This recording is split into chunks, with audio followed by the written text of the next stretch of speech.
As the conflict between Russia and Ukraine rages on, Africa is feeling the impact of the crisis with increases in the price of fuel, grain and fertilizer. Global oil prices scaled decade-long highs of more than $100 a barrel shortly after Russia invaded Ukraine on the 24th of February.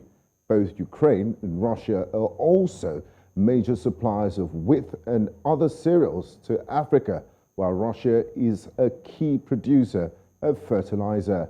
In Kenya, a 2-kilogram bag of wheat flour now sells for between 150 to 172 shillings, compared to less than 140 shillings in February.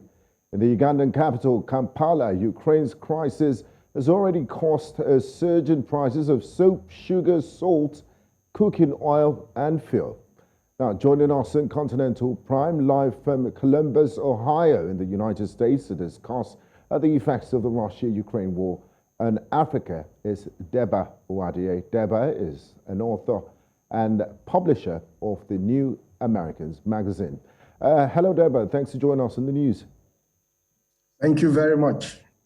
Now, Deba, for the layperson who may not understand how a war thousands of miles away from Africa can have an impact on African countries, can you please put it in clear perspective for us? Why are we feeling the ripple effects of the war economically? Because we depend much on the international or the Western world, as we may call it, in most of the things that we use in Africa. For example, you talk about the fuel, talk about fertilizer. All these are manufactured or processed in the Western world, in Europe, in Russia. And so when they are processed there, they are brought here to Africa. And so the problem is because we have to wait for them to bring all these to Africa, we are not able to access them as at now because of the war that is going on between Russia and Ukraine. And also for you to know that a lot of sanctions, had been placed on Russia by the Western world, the NATO and the Allied and the United States of America. And so this will have a very painful, effect on the African economy because we depend on all these imported items to come to Africa. So when they can't come, it becomes a difficult experience for Africa. And so that's why Africa is going through what it's going through right now. And it will continue until the war, ends. And even if it ends today or tonight, Africa will still have to wait for the sanctions to be removed. Are there any short-term solutions, any short-term things that we can do to cushion the effect of this shock, especially in terms of pricing and food security? Yeah, the immediate short-term is just to look for now, is just to look for other country, for us to import all these things from, because we don't have, the African countries don't have, the wherewithal to set for example, refineries, that refine fertilizer immediately. Africa, none of the African countries, can afford that. So what the African countries can do is just to look for other suppliers apart from Russia. Okay. That's what we can do immediately. Now, Deba, Africa has remained very vulnerable to the vagaries of the global economy, and most times much more than other continents. Why is this so, and what can be done to make Africa much more self-sufficient? And just to add some context here, according to the World Bank, 60% of the world's most arable land is on the continent of Africa. Yet we are still very dependent on food imports from places like Russia and Ukraine, especially when it comes to wheat. Why is this so? It's almost like a paradox. It's a problem, and it's unfortunate. It's just because the leaders in Africa are not looking inward on how to harness, the blessings that we have in Africa. And so until that is done, Africa has always been waiting for leadership, the right leadership. Unfortunately, Africa has not been able to get it in terms of, being a little bit self-sufficient, because there is no country that is an island, unto itself. But Africa should be able to feed itself, because, like you said, the land is arable.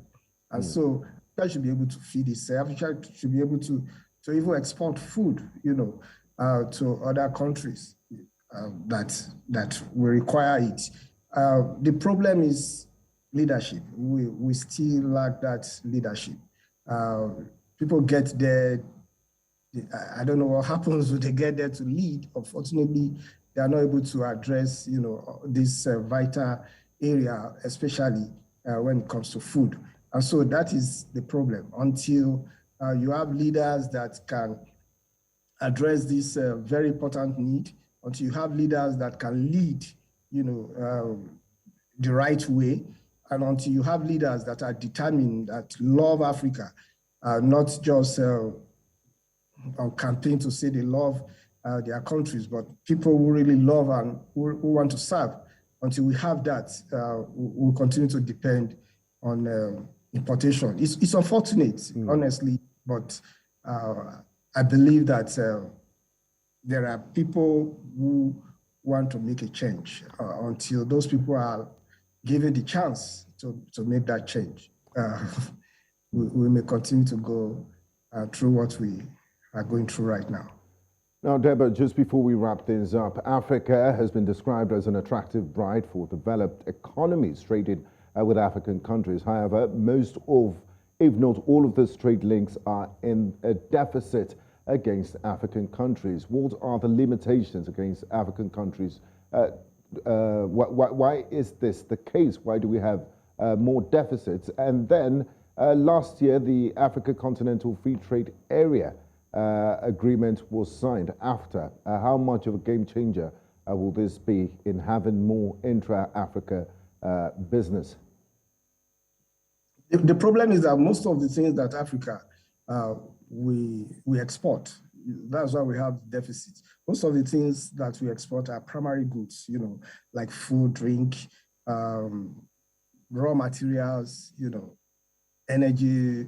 Those are the things we export, but we import manufactured goods.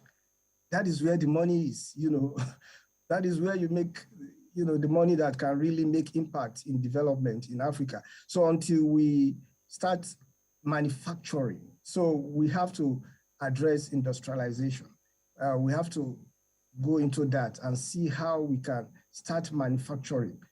And I tell you, Africa can manufacture at very good and competitive, rates, especially with China.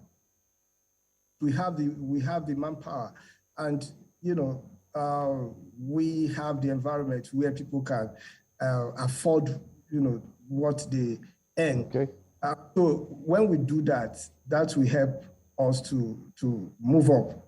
But if we don't go into that, manufacturing and exporting factor will continue to be at disadvantage. Okay, I'd like to say a very big thank you to you, Deba Uwadiae, author and publisher, New Americans Magazine. Thank you very much for your insights and your time with us on NC Continental Prime. Thank you very much.